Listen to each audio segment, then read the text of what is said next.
Why are sentences so long?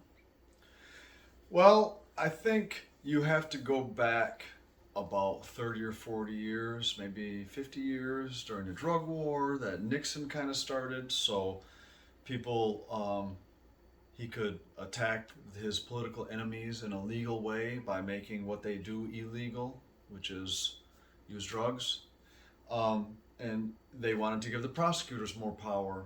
So they started allowing plea bargaining. In the plea bargaining process, there was actually a question of whether it was constitutional to plea bargain, believe it or not, about 50 or 60 years ago. Finally, the U.S. Supreme Court came down on the side of it is legal to plea bargain, and that gave the prosecutors enormous power because now they could out in the open what they were doing behind closed doors before. They could do it in almost every case.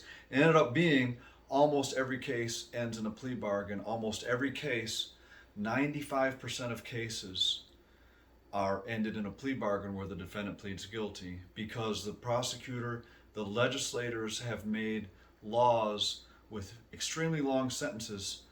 The Republican legislators have done that to give the prosecutors power to charge all these crimes with all these ridiculous sentences, and then they have all the power.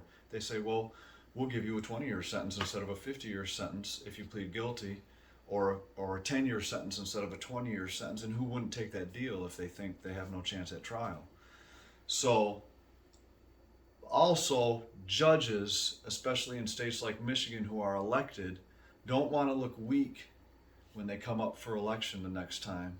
They want to look tough on crime because if they don't, their opponent will put out a commercial saying that they're weak to try to get them out of office and get themselves in office. So those are the two reasons I think that sentences are so ridiculously long.